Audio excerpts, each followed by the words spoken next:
এর ঘরে স্বপ্ন দেখি কাটবে না জীবন।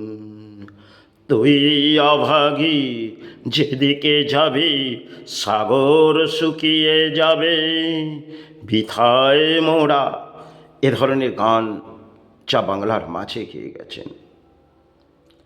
অত্যন্ত গানের মাঝে কিছু দিয়ে গেছেন। কারণ আজও বাংলায় যে সমস্ত গান তারা গেয়ে গেছেন, তিনি গানের মাঝ দিয়ে দেশকে বুঝিয়ে গেছেন। তিনি আমার বাঙালি, তিনি বহু গান গেয়ে গেছেন। আর তাতে হয়তো দেশের মাঝে মানব জাতিকে দিয়ে গেছেন এক একটি গান। আমাদের মান্না দে তিনি এলেন, বহু গান তিনি গেয়ে গেলেন। ভারতবর্ষকে কিছু গান কণ্ঠে ভরিয়ে দিয়ে গেলেন মান্না দে। তিনি সমাজে গানের মাঝ দিয়ে বুঝিয়ে গেলেন। আর সে সমস্ত গান সাধক রামপ্রসাদের, তিনি অসাধারণ অসাধারণ গান গেয়ে বুঝিয়ে গেলেন। এক একটি গান বাংলার মাঝে কোনো নারী এলেন, তিনিও গান গেয়ে বুঝিয়ে গেলেন। অসাধারণ গান। কেউ দেবদেবীর গান আরাধনা করে গেলেন, আর কেউ গুরুর গান গেয়ে গেলেন সমাজে। আবার কেউ এমন দেশকে গান গেয়ে বুঝিয়ে গেলেন যে চোখের জল গড়িয়ে আসবেন। সাধক রামপ্রসাদের যে সমস্ত গান, সেগুলো আজও যদি হৃদয়ের মাঝে নেওয়া যায়, সেগুলো দেখবেন আপনার দেহ থেকে এক একটি লোম খাড়া হবে। কারণ তিনি সাধক রামপ্রসাদ, তিনি লিখে গেছেন। আর সে সমস্ত গান হয়তো আজ ঘুমিয়ে পড়েছে, কারণ সমাজে চলছে এনজয়। কারণ ধর্মের যে সমস্ত গান যারা গেয়ে গেছেন বহু সময় আগে, যারা গেয়ে গেছেন, তাদেরকে সে চরণে প্রণাম জানাই। কারণ তারা গানের মাঝ দিয়ে বুঝিয়ে গেছেন। কেউ হিন্দির মাঝে গেয়ে গেছেন, কেউ বাংলার মাঝে গেয়ে গেছেন। তারা এসেছিলেন এই মাটিতে, কেউ বাংলার মাটিতে এলেন, কেউ ভারতবর্ষের বহু রাজ্যে এলেন।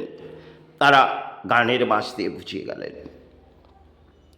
আজ যদি গান আবির্ভাব বাংলায় করা যায়, তাহলে সেক্ষেত্রে সমাজে যোগ্যতা আর নেই। কারণ বর্তমান সময় যদি ধর্মের গান কিছু তুলে দেওয়া যায়, তাহলে এ সমস্ত সমাজে তার পরিস্থিতি যে জায়গায় ভেঙে পড়েছে, তাতে গানের মাঝ দিয়ে নয়, তাতে সমাজকে জাগানোর কিছু পরিণাম না।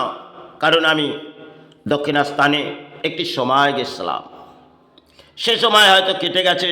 কারণ যখন দারিদ্রতার মাঝে আসছে জীবন, কারণ এক কর্মস্থান ছেড়ে পথে ঘুরেছি, তখন চাইলাম যে ধর্মস্থান গড়লাম আর গানের মাঝে শুরু করব কিছু। কিন্তু সে সময় মা সরিয়ে দিলেন। যখন দক্ষিণাস্থান প্রবেশ করলাম, তাদের কাছে কিছু ব্যাখ্যা বললাম, কিন্তু সেক্ষেত্রে তারা সেটা গ্রহণ করেননি। কিন্তু সে নিয়ে আমার কিছু যায় আসেনি। কিন্তু আমি ভাবলাম সে গান গেয়ে এই সমাজকে জাগাবো। কিন্তু আজ পরিস্থিতি যা ভেবে নিয়েছি, তাতে গানের বাস দিয়ে নয়। আজ সমাজ ঘুমিয়ে পড়েছে, আর এই সমাজকে জাগানোর জন্যে ভারতকে জাগিয়ে দাও। কারণ বাংলা সে তলানিতে চলে গেছে। আরও যত সময় গড়িয়ে আসবে, বাংলা কোথায় নেমে পড়বে। কারণ বাংলায় সাধনা করা অত্যন্ত কঠিন। কারণ বাংলায় বহু সাধক সাধনা করেছে, তারা সিদ্ধায় নিয়েছেন। বহু কেউ মহাপুরুষ এসেছিলেন, তারা কামনা করে গেছেন।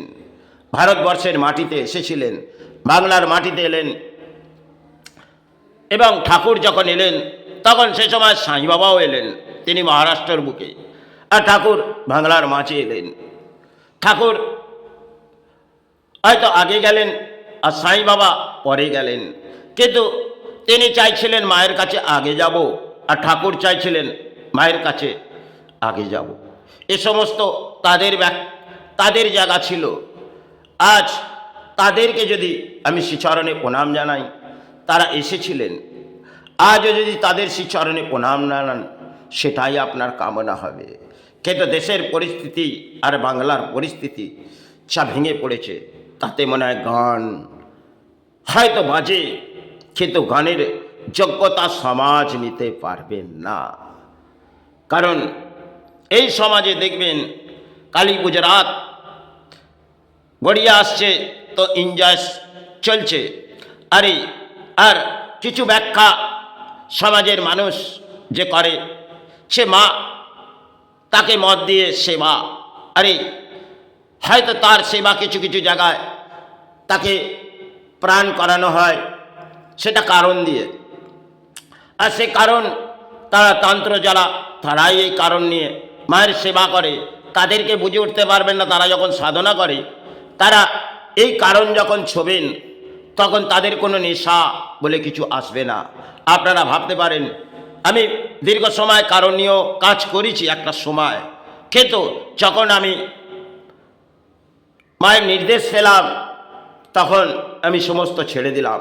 কারণ আমি দেখলাম যে কারণ এই জায়গার মাঝে চলবে না। হয়তো আমার গুরু দিয়েছিলেন, কারণ আমি 3টি দীক্ষা নিয়েছিলাম। সর্বপ্রথম ঠাকুর অনুকূলের নি, তারপরে আমার গুরু তিনি বৈদ্য নেয়, দ্বৈত 2বার আমার গুরু কামাখ্যা স্থানে দেয়। আবার তন্ত্র 1টি দীক্ষা আমি হয়তো গ্রহণ করেছি, কিন্তু সেই তন্ত্র পথ আমি হাঁটিনি। কারণ সমাজে কিছু কবচ বেঁধে এই সমাজকে জাগানো যাবে না, আর সমাজকে যদি দিতে হয় এই মানব কল্যাণ থেকে কিছু দিয়ে যাব। চলুন, শুভ কামনা আপনাদের করে আপনাদের জানালাম। কারণ কালী পুজো রাত কেটে গেছে, শুভ সকাল গড়িয়ে উঠেছে। বহু কিছু অডিও ভারতবর্ষের মাঝে রাখছি, তাই আজ কিছু বাংলার মাঝে দিচ্ছি, তাতে আপনারা নাও গ্রহণ করতে পারেন।